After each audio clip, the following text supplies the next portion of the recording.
Hello, everyone, and welcome to another episode of the ex-Jehovah's Witness. And this is the interview series that I do, the EXJW interviews.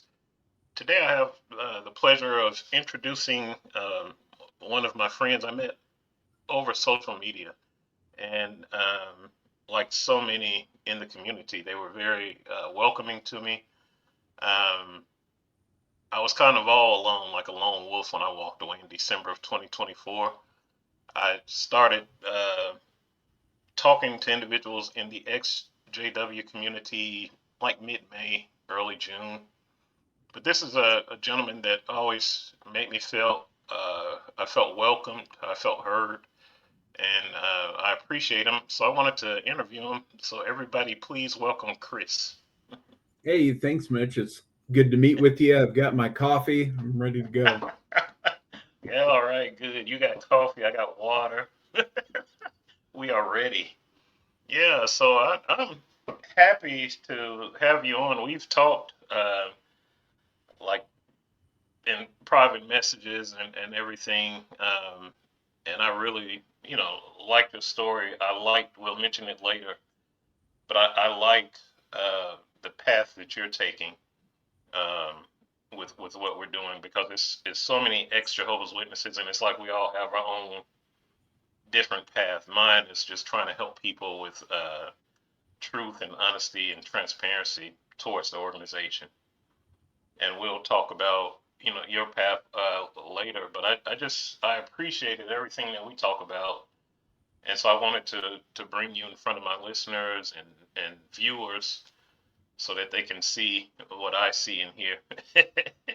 Yeah, I Yeah. appreciate it. Yeah, and I do have a TikTok channel. That's where we primarily have Hmm. spoken, and so some may recognize my picture from TikTok. I don't have any personal videos on there, but I have Yeah. a lot of organizational related things.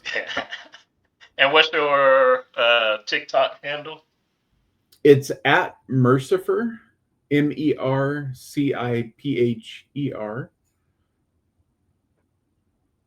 All and right. Thank I you. just have my name on there, so it's pretty easy to find.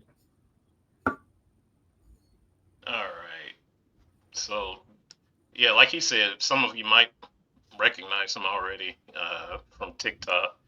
Um, as I do with all my interviews, take us to the beginning of your beginning with the organization, the Jehovah's Witness organization. Sure. Yeah, I was born in third generation on both sides of my family. So my mom was raised in it basically since she was like 4 or 5 years old. So her parents were the originals. They studied and became witnesses, and then my dad's side of the family, his parents and all of his siblings were baptized before him, and then they unfortunately talked him into it, into studying, and he was baptized when he was 30, and I came along pretty late in their life. Dad was 39 when I was born, but ever since ever since I was born, it was regular family studies. Of course, all of the meetings, 3 days a week back then. Dad was an elder. Mom was a regular pioneer for the past 10 years of her life. So, and then of course, all the extended family on both sides, aunts, uncles, cousins, everybody were witnesses. So it went Wow. pretty deep. Wow. I heard so many of y'all mention how many relatives are actually in the religion. Like for me, it was just my immediate family, so I can't even imagine like having more, just like all kind of family in it around you. Yeah. Yeah. So you were like, yeah, you were deep into it also. Wow. How Yeah, old were you and when you got baptized? I was 12. I tried when I was 11, but my parents were like, "Well, let's wait another year." They should have said, "Let's wait another like 6 to 8 years," but So yeah, I was baptized at 12 in 1996 in Boise, Idaho. Oh, okay. All right. You're not far from me. Yeah, no, Yeah, yeah, a few hours. yeah. So I take it the way you worded it. I take it that it was your idea to get baptized. It That you was, yeah, when you were 11. yeah, Okay. yeah. I was completely mentally bought in from the day that I could start understanding what was going on. So I became a publisher and started giving talks when I was 7, Oh and wow. then I really wanted to get baptized, so they let me get baptized at 12, and then beyond that, I regular auxiliary pioneered with my cousins throughout my teen years. I never did regular pioneer. Thinking back on it, I'm not really sure why, but I continuous auxiliary for a few years with them, and of course was involved in everything you would think, the sound. Since we were a really small congregation, I also then worked in literature, helped with accounting, um, Oh wow. and did all the usual things. I never was appointed a servant.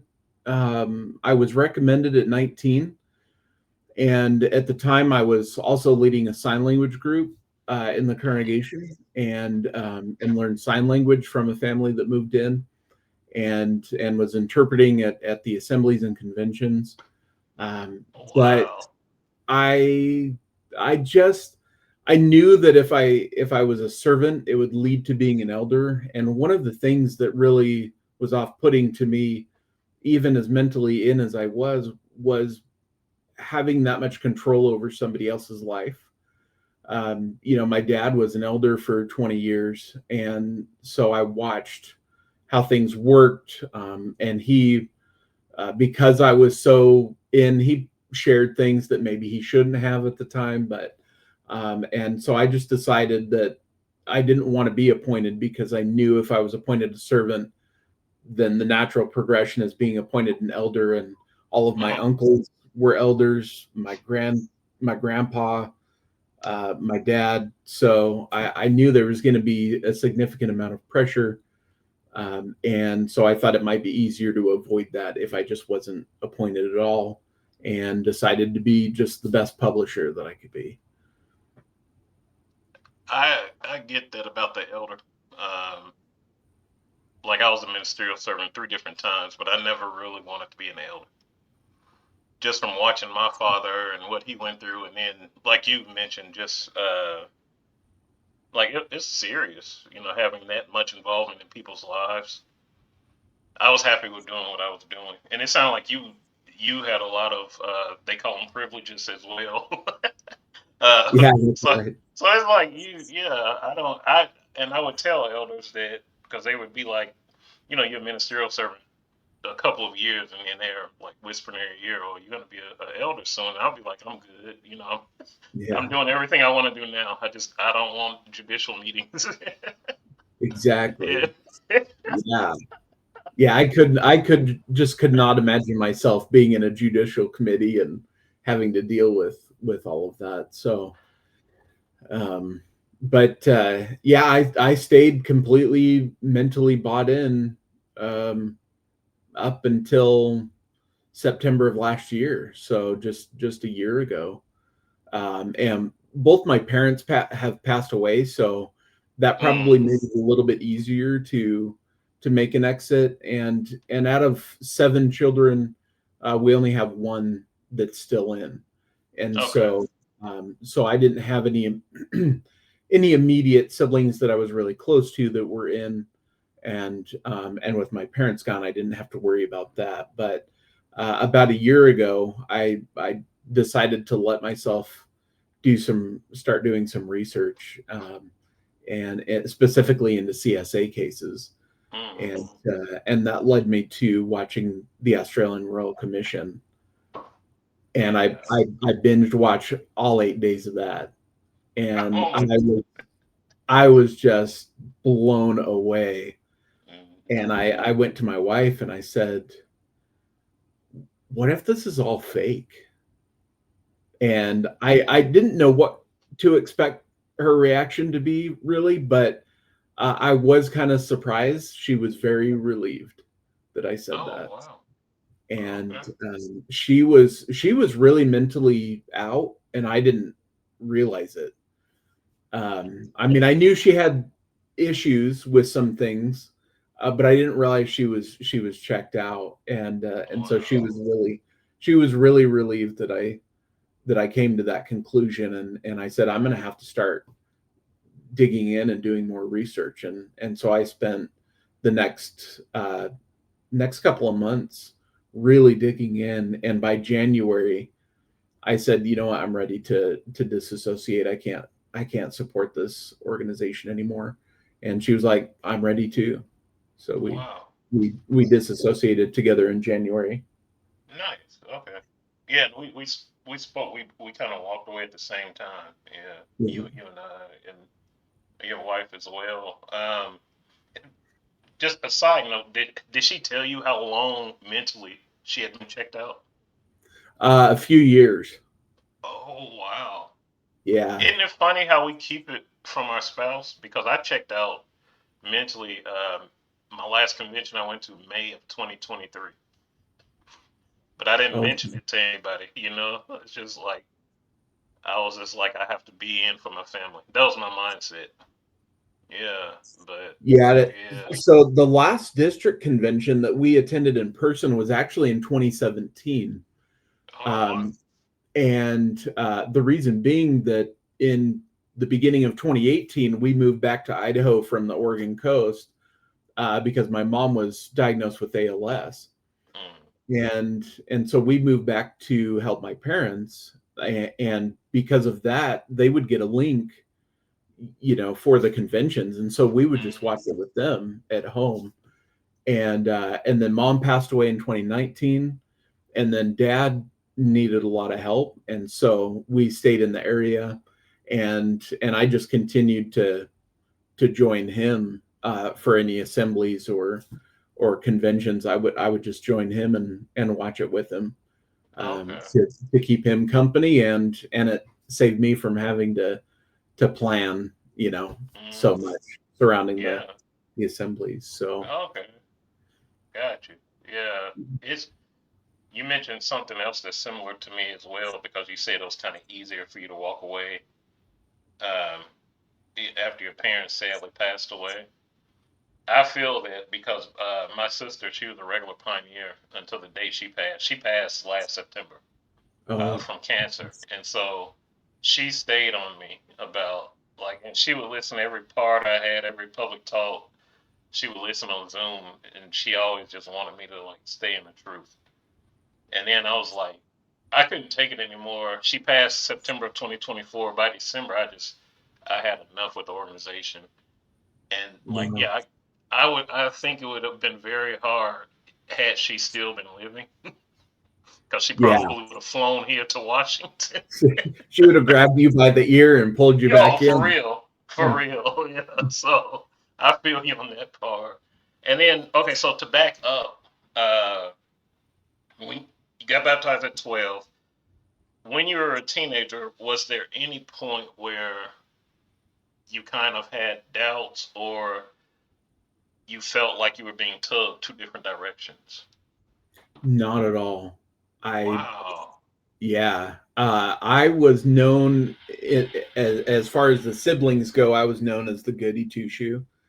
Okay. Um, I just I never did anything wrong.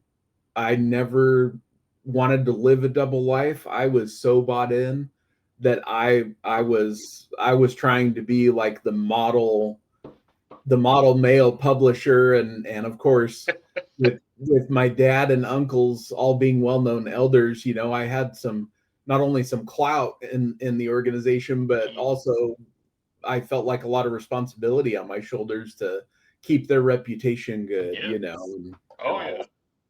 That weighs heavy on you when you're young. And that's what they would always tell us. We bear the family's name, on us, when we're teenagers and our fathers, if they're elders or servants. And yeah, that's commendable though, that you were young and like had that much resolve. That's commendable. I always felt pulled. I loved like the religion, and I loved doing things around the congregation. But then I also had a part of me that wanted to feel normal, like when I was at school, or wanting to choose what recreation I wanted to do. So yeah, but see, you sound like my sister. I was more the black sheep out of the three kids. I was the one always asked questions. I was always the one pushed the envelope. So yeah. Now, other than as you're an adult, and you said the CSA really bothered you, like it bothers so many of us. But as an adult, was there anything besides CSA that kind of got to you? Yeah, that's a good question. I'm glad you asked that. Yes, there was a very pivotal time. So in 2022, July of 2022, I was diagnosed with cancer. Mm, It was Hodgkin's lymphoma. okay. And by the time I had been diagnosed, I had had it for about 10 months. And I couldn't figure out why I was so sick. But they had done a biopsy and it came back negative. But there was something clearly wrong. And my doctor just pushed and pushed and pushed, and we finally did a CT scan, and so they took out a lymph node and tested it, and it tested positive at that point. Um, and of course, this congregation that we came back to was the one that I had known many of them since I was a little kid. Even though we didn't live here until I was 10, we would come to visit, and my parents had been here in the early 80s. So I had known a lot of the ones in the congregation pretty much all my life. And of course, they were aware that I had been diagnosed with cancer. And throughout my treatment, I was just absolutely blown away by the fact that I did not receive a visit. I didn't receive a phone call. I didn't receive a text message from anybody. Um, and that really shook me. And then my younger brother called, and he was disfellowshipped when he was 17, and I hadn't really talked to him for nearly 20 years because of that. And he called Mm-hmm. me and said, "Hey, I heard. I wanted to check in on you. I know you've got tons of support there, but I just wanted to let you know that I was concerned about you." And I said, "You know what? Actually, ironically, you're the only one that's reached out." And he was like, "No way. How long have we known everybody over there?" And I was like, "I know. I haven't heard from anybody." And so him and I reconnected, and we've been in touch ever since, thankfully. Nice. That was a long time to have that relationship severed because of disfellowshipping, like so many other stories involve. Wow. So I would say that point, that really started getting me to thinking, wow, this is supposed to be the most loving brotherhood in the world, and we're supposed to be able to rely on Jehovah and the brothers and sisters for times of need. And so that one got me. I started questioning. One of my chemo nurses asked me, "Where are all of your Jehovah's Witness friends?" And I said, "You know what? That is an excellent question. Where are they?" And so that started a little bit, but I still wouldn't start really questioning or thinking that it's all a lie up until that point that I started digging into some of the CSA cases, and I was curious how the organization handled court Mm-hmm. cases like that. And so when I found the arc, I actually had watched my first apostate video on YouTube, and of course I was like, no, I'm gonna invite demons into the house, and I'm sharing in his wicked works. But it was a YouTube channel called The Falling Tower, and I finally made the decision to click that video, and he was talking about the ark, and I was like, what is that? I've never even heard of that. Yeah, yeah. So I looked it up, and that was the end of it for me. And then I Wow. started digging further and finding out all the other stuff, related to court cases and documents and lies, and then following the court cases and the decisions that are being made in the organization, the changes, and Mm. especially with Norway. You if you follow the court cases, you can kind of get an idea of where the organization is going to go and what changes they're going to make, because Yeah, if yeah. their primary concern is that 501c3 status.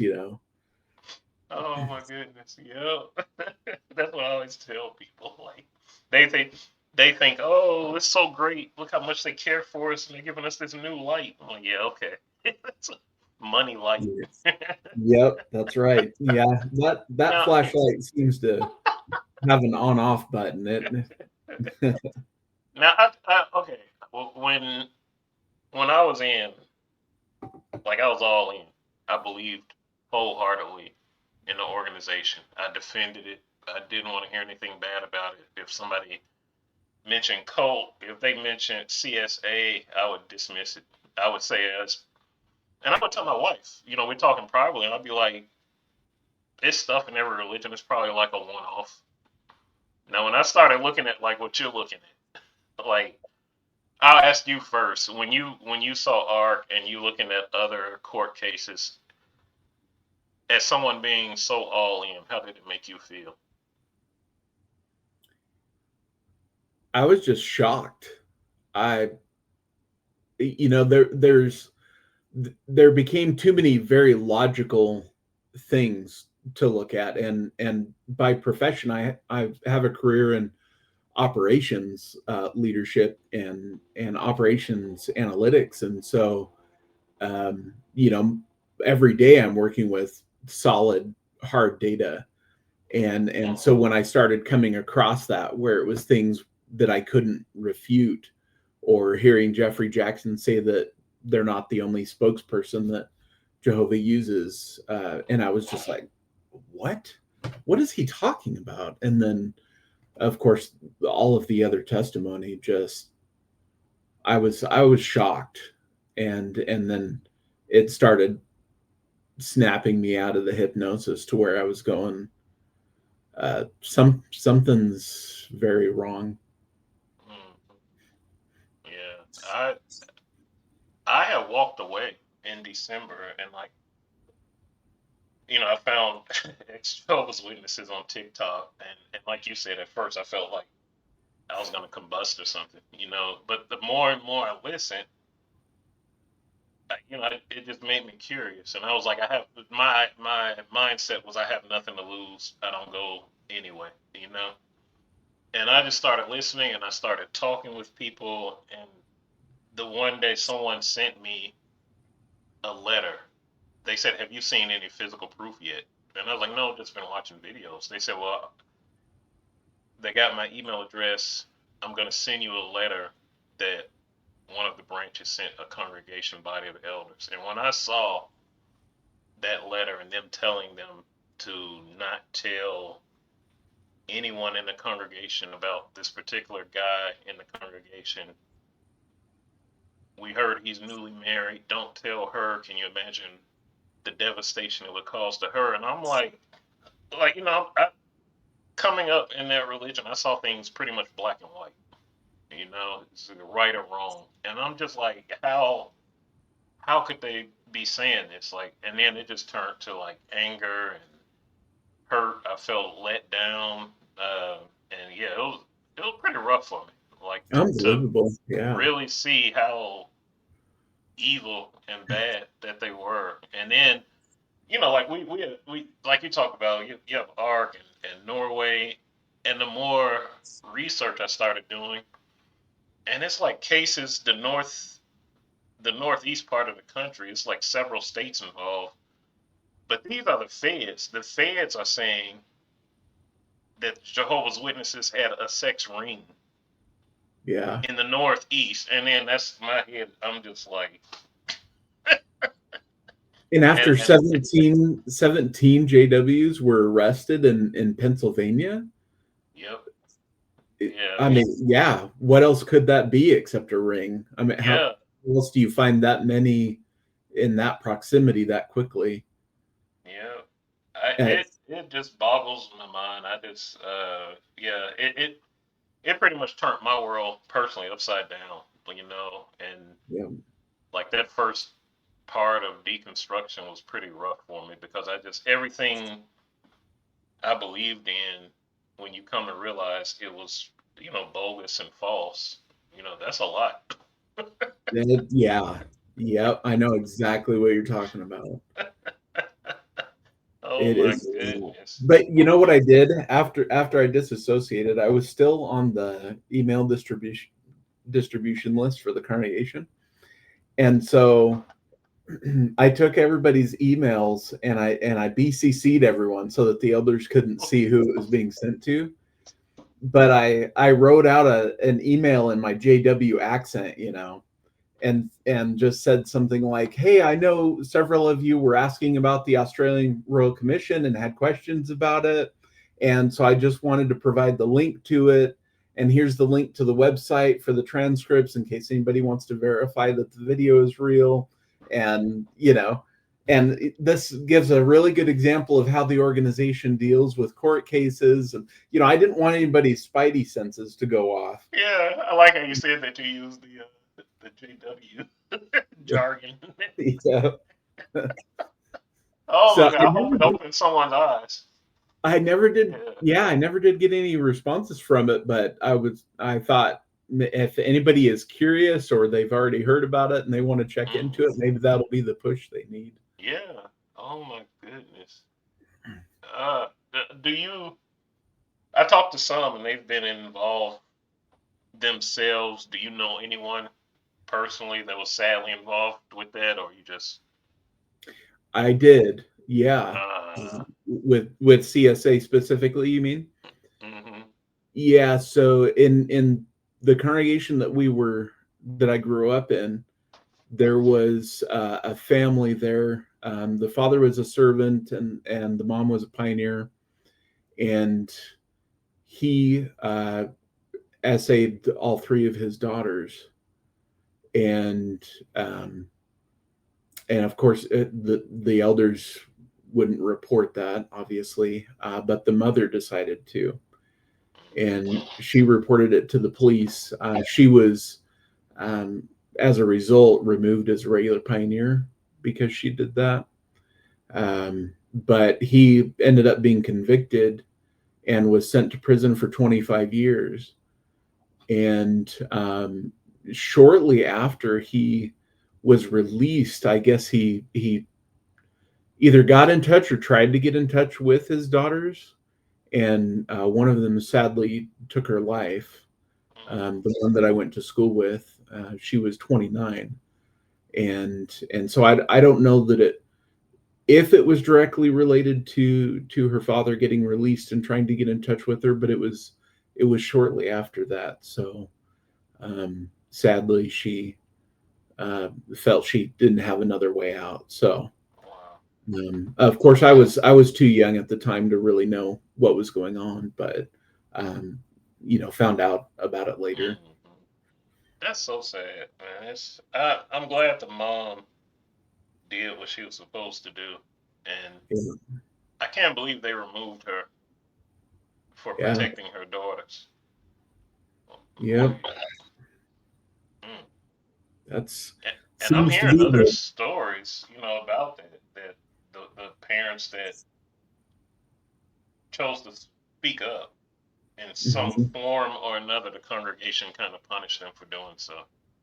Yeah, That exactly. made me livid as well against the organization, like because in talks and in like watchtower lessons and convention parts, they're always saying if the organization sees something like that that needs the authorities' attention, they're going to by all means let it be known. Like they say that, but then I'm hearing Hmm. all these instances where that's not happening, you know. And I have people telling me personally, like, yes, it's happened to me, and this is what happened, and they did this and did that, and I'm just like, it was a lot to take in that this organization that I put so much trust in for 54 years, like, turned out to be so crooked and evil.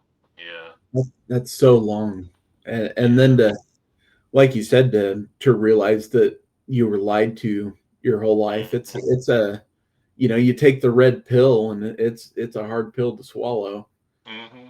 Yeah, I'll never forget that. Was my the day that my friend in the UK sent me that letter from the branch to a body of elders, and I read that.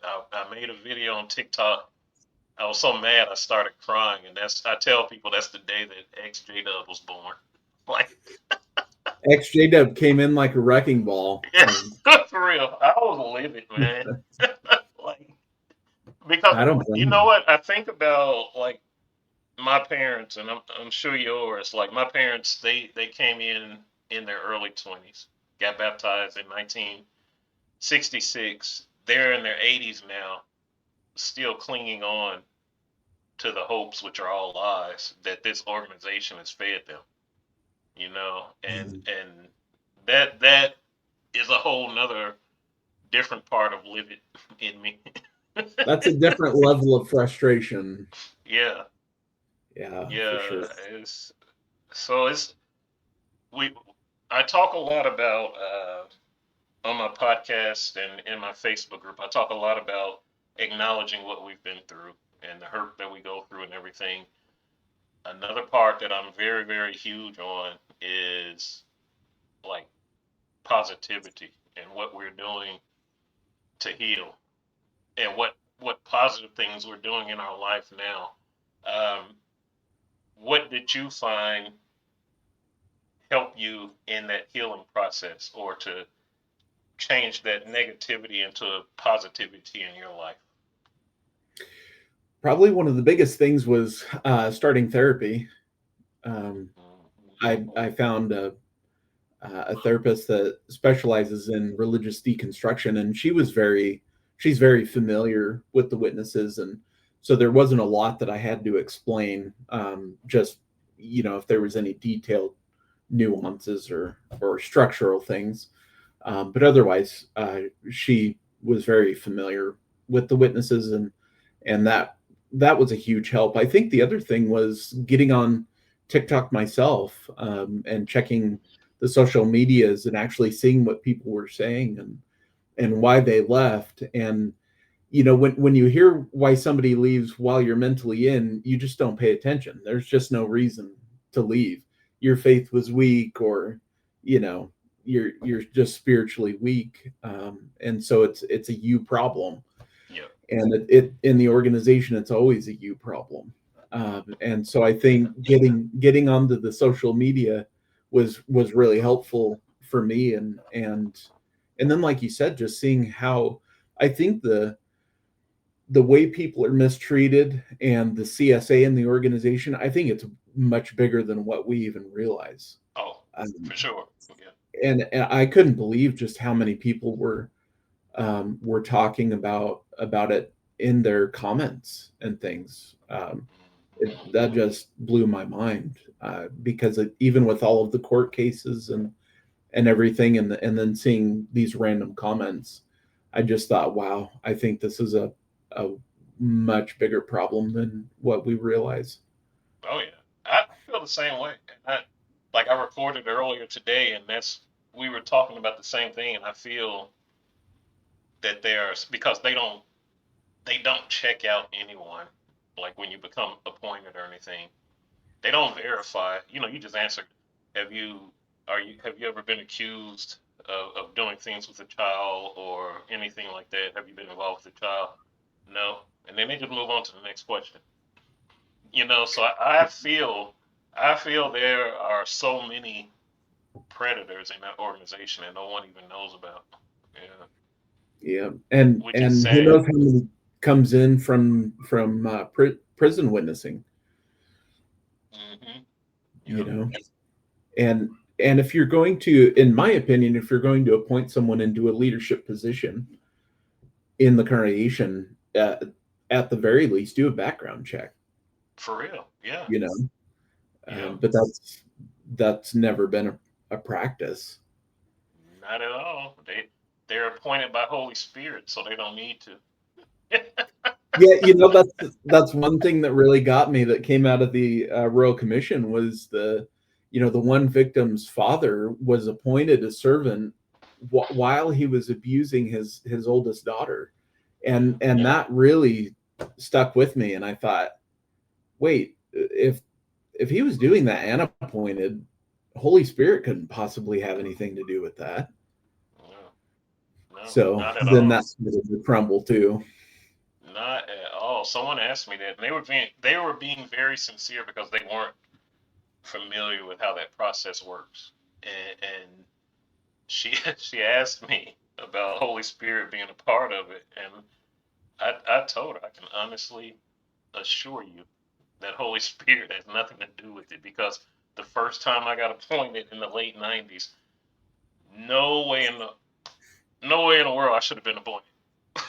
Like I'm Yeah. sitting in there and they're asking me, telling me I'm been recommended for appointment. I'm just like, okay, and they ask you, do you accept that? They ask you those two questions, and like, what are you gonna say? You know, like yes, I accept, but there's no way in the world I should have been. And yeah, I was like, that was the first time I was like, you know what? This isn't the Holy Spirit. Don't have anything to do with this because Yep. I wouldn't be in this room if it was. Yeah, it turns Trust out me. it's a little bit more of a popularity contest than anything. Yeah, that's what it is. Yeah, it's who you know, and it's any like you said therapy helped you. I did. I had to do therapy as well. She helped me realize it was a cult. I was still fighting. I, I went down with the fight. even Yeah. even in therapy, after I walked away, I was still fighting for that stupid organization. It's not a cult. So she was like, "I'm gonna give you something to read next week when we start our session. I'll ask you again."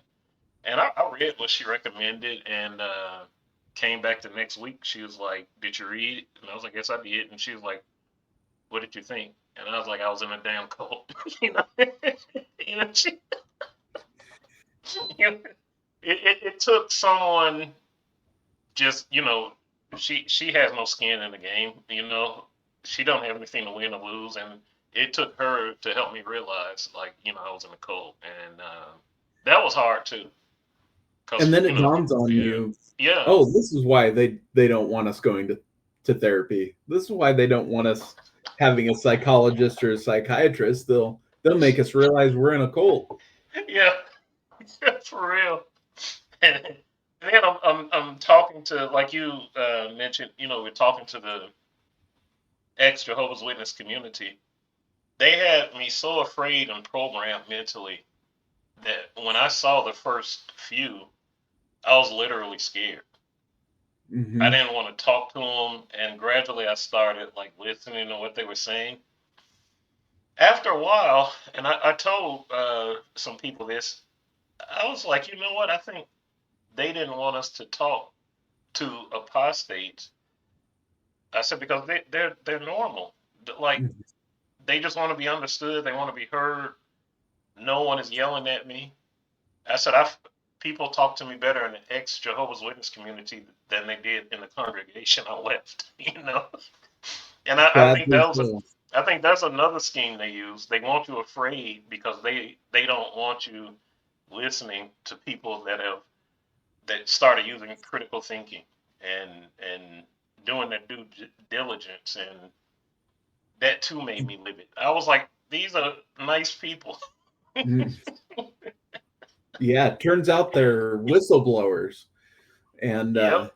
you know, in any organization you have to villainize the whistleblowers, and they just do it in different ways. Is all. Yeah. And it took me about a week to feel comfortable. And that's sad. I laugh with oh, what is it? This Way Out, Nathan.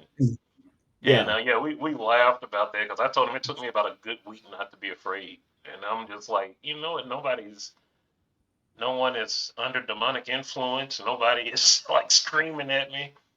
But yeah, another tactic that they use just to keep the truth away from people is they villainize the ones that have made the conscious decision to walk away.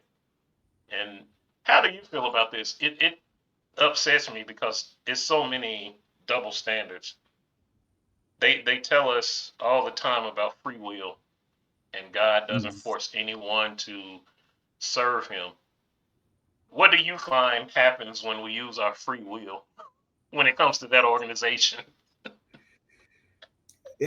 Yeah, that's one of the funny things on social media is there's so many JWs that will talk about, well, you have free will, nobody made you or nobody forced you, Yeah, or you can leave whenever you want. Well, yeah, sure, you can leave the mafia whenever you want too, but there's consequences for that. So if if you exercise that free will, you get punished yeah, yeah. one And way or another. I try to help people realize that because, like I said, I want to be honest and transparent to people because I have teenagers who can't speak up yet because they're teens in their parents' homes. I have Bible studies. I have people reaching out to me saying, "Hey, it's this guy want me to study because he wants to date me, but I don't know about the religion, but you seem honest." And I try to just be honest with people and let them know what to expect. And that's one of the things I talk about. Like they'll love bomb you in the beginning, but as soon as you go contrary to what they want, you're not going to feel that love. You gave a great example because I had to experience this too. Sadly, is when you are in need and you know you were sick and no one reached out to you. I let people know that because I've gone through that too. Sadly, and I just try to be open with people, but that is a huge part. I let them know you're going to be love bombed in the beginning, but if you use your free will like that, that's pretty much it. They have so many labels for that in that organization. That's right. and Yep, and you don't even have to be necessarily disfellowshipped or mm, removed to be shunned by the congregation. yep, You know, if they mark you as bad association, that's it's that's the it. same thing. Yeah, and I'm sure. Well, I know for a fact I got marked after I walked away, and I think. Well, I don't think. I love TikTok for the fact that you can see who visits your account. Hmm. And there was one week I just kept seeing different witnesses, and then after that, uh, had two elders show up at my door. Thankfully, I was away from home, but I saw them on Ring camera. But I figured I was like, okay, I'm probably marked now.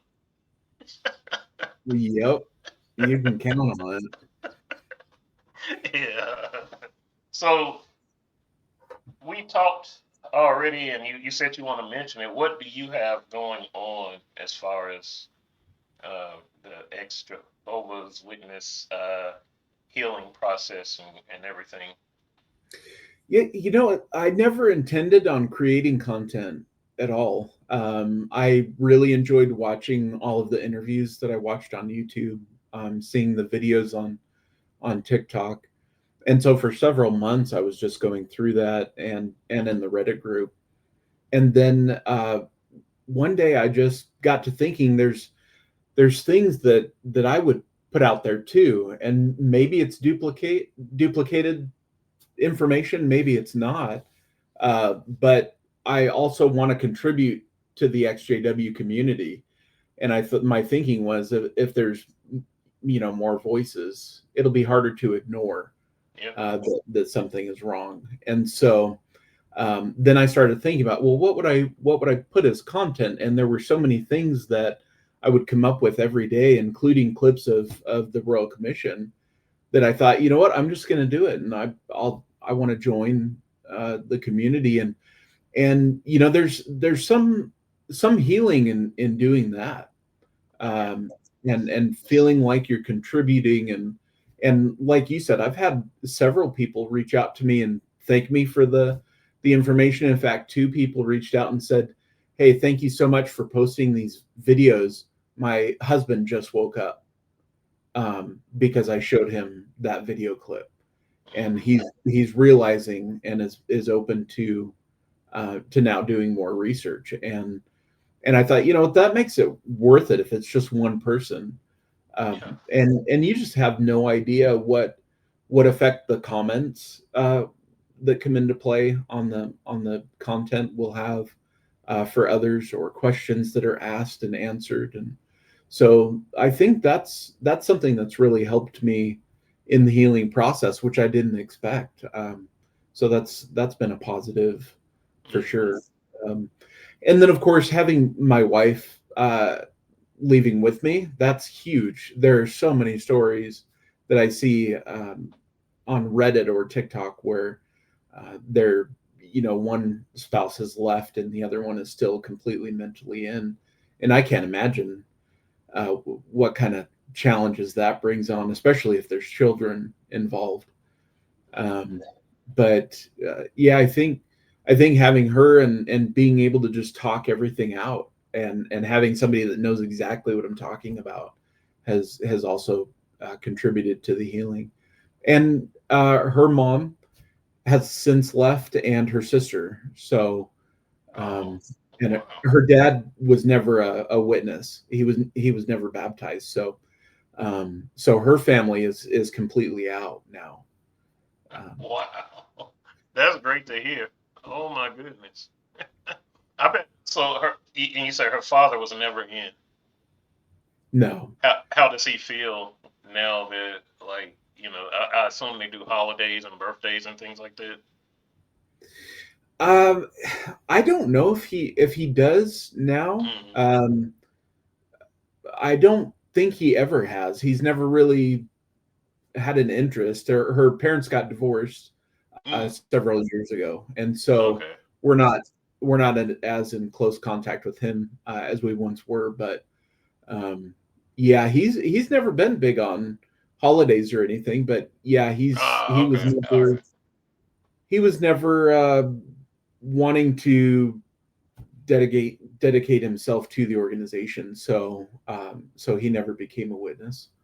Okay. Yeah, I was just wondering, was he thrilled that they they left the religion? I have relatives that they just like ecstatic that I'm no longer a witness now. Like, Funny, yeah. He yeah. he, he noticed right away. There were things he picked up on that we were sharing or saying or something that he was like. He called one day and he was like, "Hey, are you guys not witnesses anymore? What's going on?" Yeah. And I was like, "No, as a matter of fact, we're not." And he was like, "Well, I always knew that there was something wrong with that Hmm. religion." Yeah. Sounds like my relative. I posted about us celebrating my daughter's birthday for the first time, and she turned 18 in September. And yeah, my relatives, they were like, "Is this you?" Like, they wanted to know, if my channel got hijacked or something.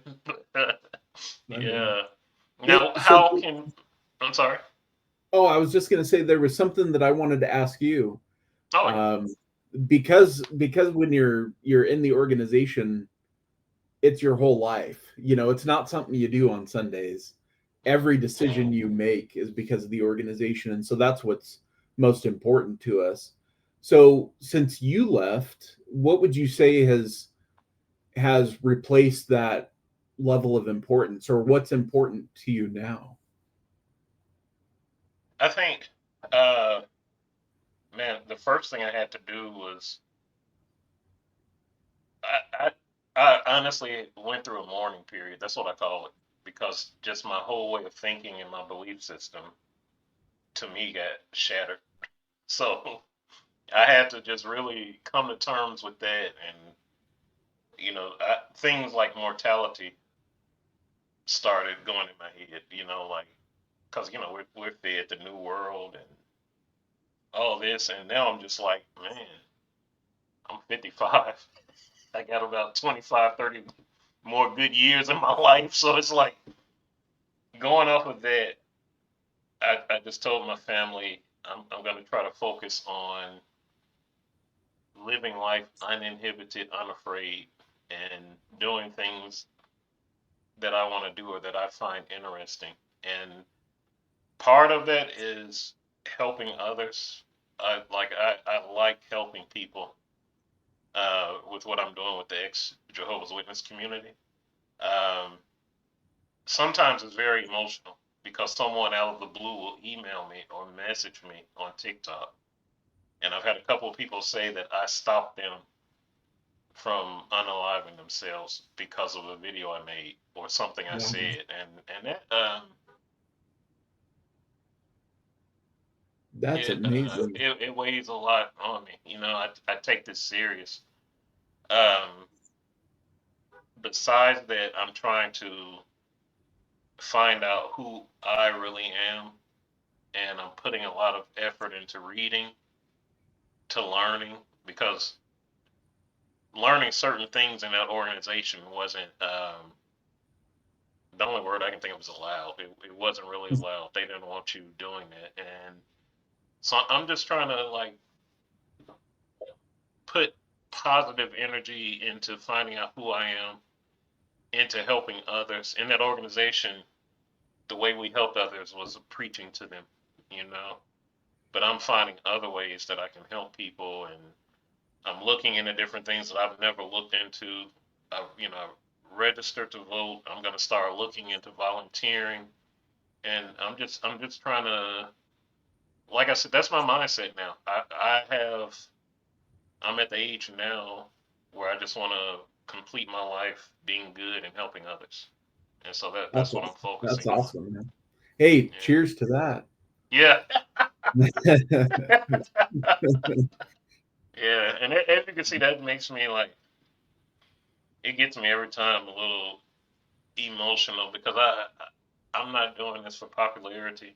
I'm not doing it to like for likes or anything. I'm doing it to just try to help people. I never thought it would get that deep to where someone's telling me what is stopping them from doing. So yeah, I take this very Isn't seriously. isn't that crazy? We feel like we help more people in a more meaningful way now that we're out Oh yeah, than we did when we were in. yeah, yeah. Yeah, I definitely feel that. I made a couple of videos about this. I hated field service. Like I felt like we were just spinning our wheels. I felt like 98% of the people hated seeing us coming to the doors. Like I hated it. But now, like I enjoy doing what I'm doing. Like Yeah. honestly, I enjoy it. Yeah. Yeah, and the witnesses are just lucky that we're not out creating territories and knocking on their doors. Oh my goodness, man, we would have so many return visits. Could you imagine?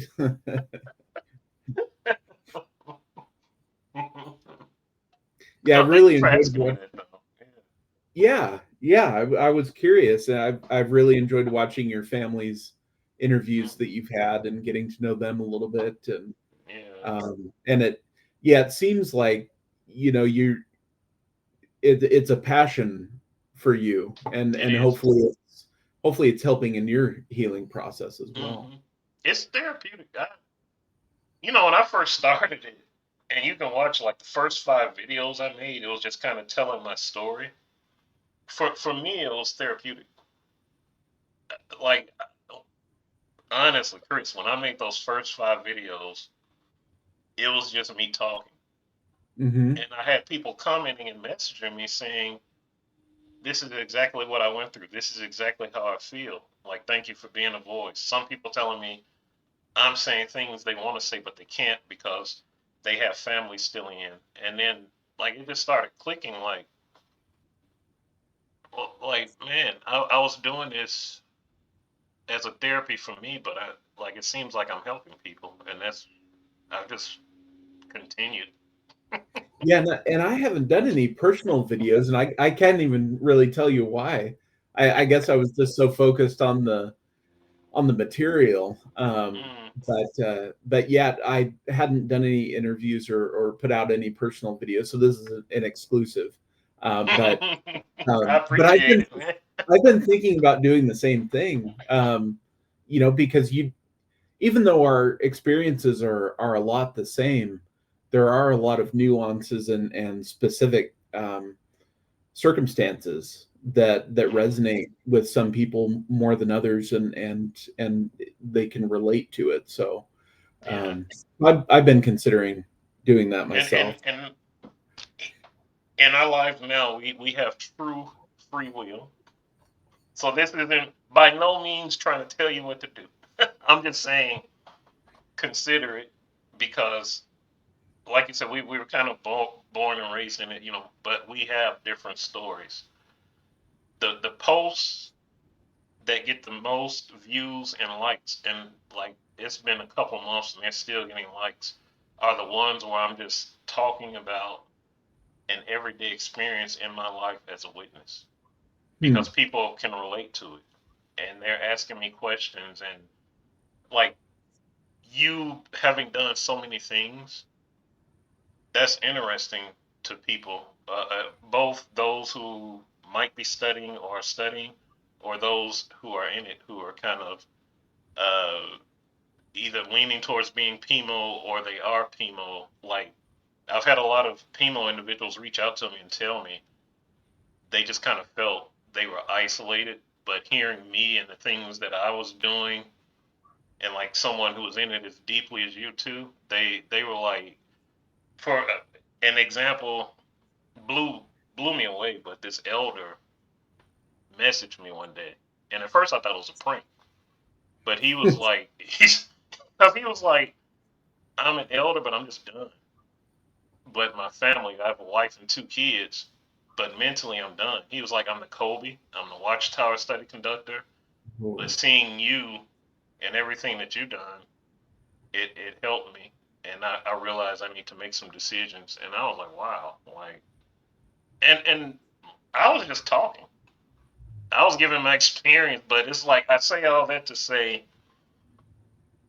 we never know what's just a normal conversation or thought process in our head. We never know how it's going to affect someone and what it's going to help them, you know, realize that they might need to do. And that's what I Definitely. tell everybody. I'm not telling people to leave or stay in an organization. It's totally up to them. I'm just telling you like my truth, and I'm being very transparent with myself and the organization. Someone told me they commented on TikTok, I love this organization. I'll never leave. It saved my life. I was like, good for you. Like Yeah. like some people need that organization.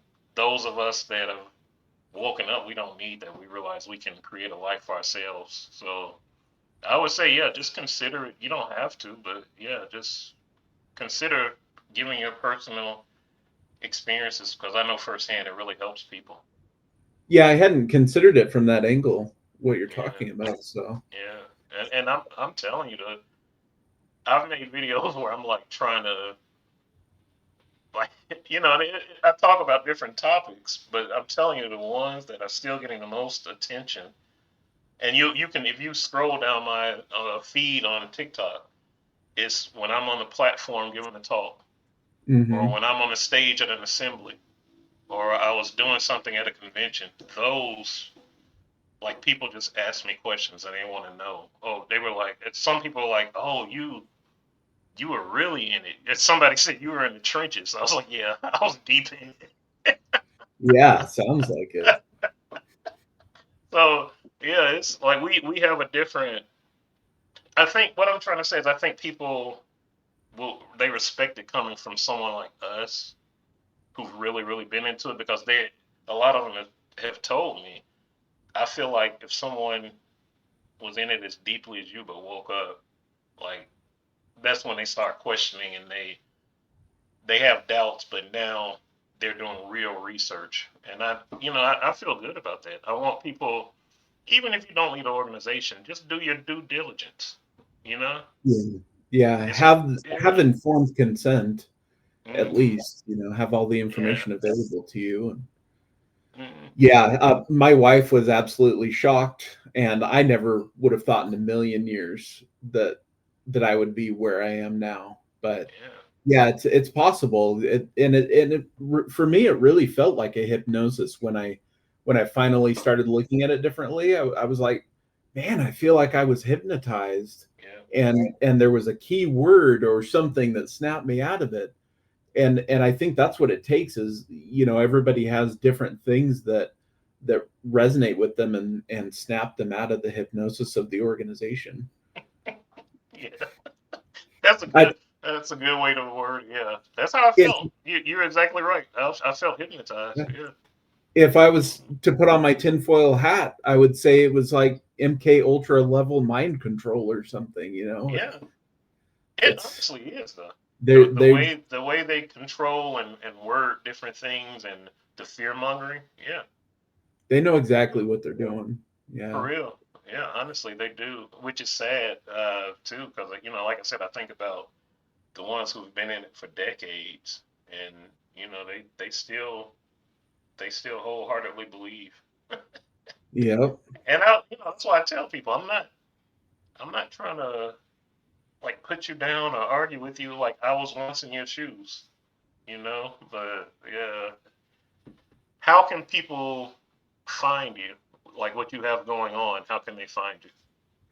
Yeah. So right now, I only have the TikTok content that I'm doing, and that's at Mercifer.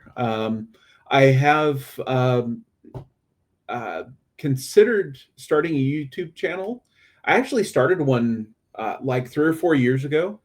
Hmm. And to be honest, I don't remember what I was going to use it for, but it was going to be for a completely different purpose. But I titled it The Safe Space, and it's just been sitting there. And so I've been thinking about that more in terms of the XJW journey.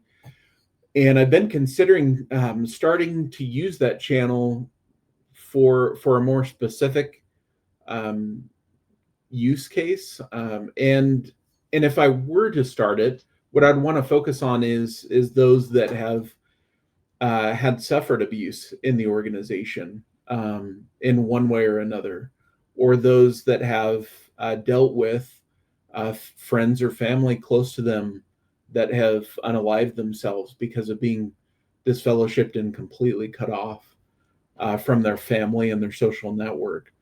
And so if that's something that resonates with others and they would like to see that, I'd love to hear from you. I have an email address for it. It's the Safe Space Channel at Gmail. And if that's something that resonates with you, or if you have a story that you would like to tell, please feel free to email me, and I'd love to connect with you and be able to put something together for that, because I think that's Hmm. something that needs attention and needs to be spread out more. That they're the abuse that individuals suffer is such a bigger problem than what we realize, and I think it needs a stage of its own. And and I would give probably priority to females that have dealt with that. We've heard enough from the men in the organization. You know, we need to shut that down. So if I can ask the questions, I'd rather ask the questions and Uh, give the sisters a stage. yeah. Um, and so if that's something that you'd be interested in, feel free to shoot me an email at the Safe Space Channel at Gmail. So you said the safe space Channel. channel. Okay. Yeah. At Gmail. Okay. Yeah. Everyone, please email him. I know there are stories out there because I hear them daily. Some I'm just Yeah. looking at my phone screen with my mouth hanging open, but it's just like I feel the same way. I was the first. Oh, I can't remember how many, but like a good handful of my first podcast episodes were just the females, Hmm. and I was very vocal about it. I told them same thing you were saying, like the men always got heard in the organization. I wanted to give them a voice, and man, they jumped on it. So yes, Yep. please, That's like that's reach out something to that Chris. Yeah. that's something that stood out to me about your interviews specifically, that I really appreciated watching. So Yeah, I'm happy to fire up that channel and use it for that purpose, and would love to help anybody that is ready to. I know it's a sensitive topic, and there are those that just aren't ready to talk about it, and then there are some that are like, I've been silent too long, Hmm. and I need to get this out, Yeah. and that's who people like Mitch and myself and others are out here to help and to give a platform to. Hmm. Exactly. Yeah. Because I enjoy doing these the interviews, and because it helps a lot of people. I know that firsthand too.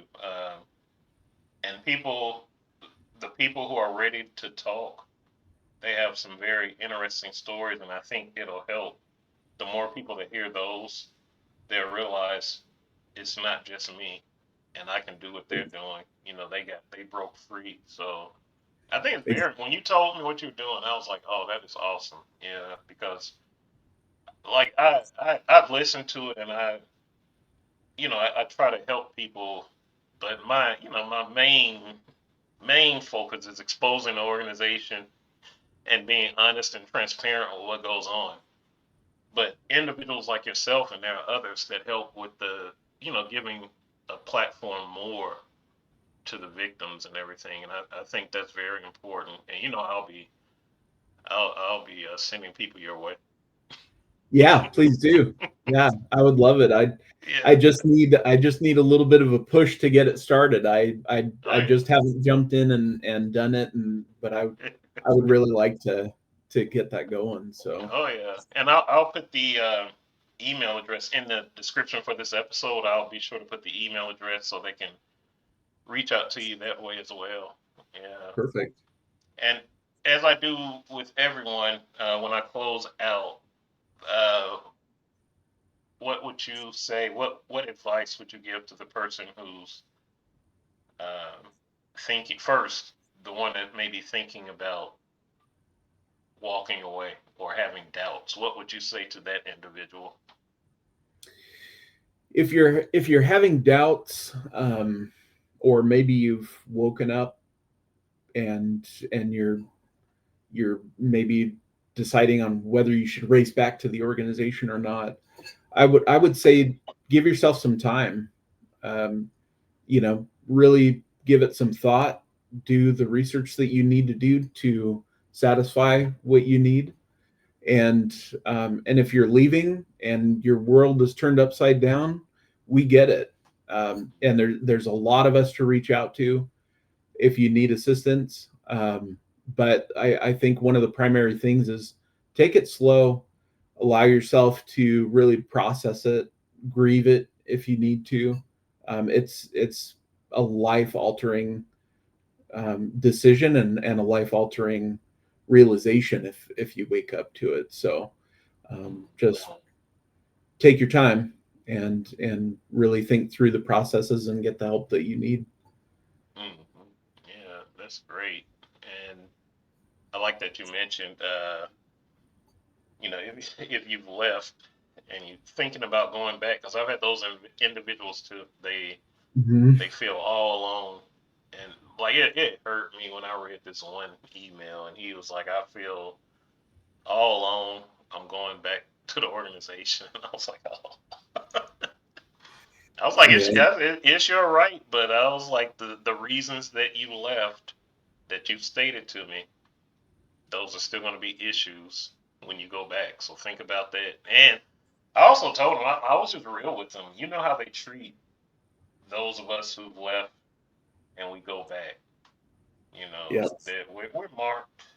They're going to treat you different. You're going to get the side eyes, and yeah, It'll never just be the same. no, never. And I just tried to, gently let him know that. But yeah, you made a great point. Just because even not even myself, there was I would say the first 2 weeks after I walked away, every once in a while I would get weak.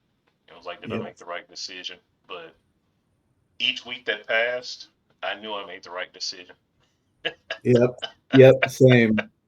Yeah. I kept thinking, oh, I need to run back. I just need to do more. I need to strengthen my faith. But Yep. then the more stuff that came up, and I reminded myself of all of the information. I was like, nope, I've made the right decision. I can tell. Yeah. Yeah. Well, I appreciate this so much. This was a pleasure. I'm glad we got to do this episode. Yeah. Yeah, me too. Thanks so much for having me. I appreciate it. You're welcome. And like I said, I'll put your email address because I think it's very important. Uh, the route you're going, I think it's very important and very much needed. So I'll definitely get the word out. Awesome. I appreciate it, Yeah. Mitch. And Yeah. yeah, I'm sure we'll be seeing each other on TikTok. So Oh yeah. Oh boy. I want to thank everyone for tuning in to this episode. I appreciate you all. Remember, you can find me on all social media platforms if you put in EXJW. Uh, and if you want to reach out to me by email, my email address is xjdub1@gmail.com. So xjdub number one at gmail.com. Uh, as always, I wish you all peace and blessings and take care of yourself. We will talk soon.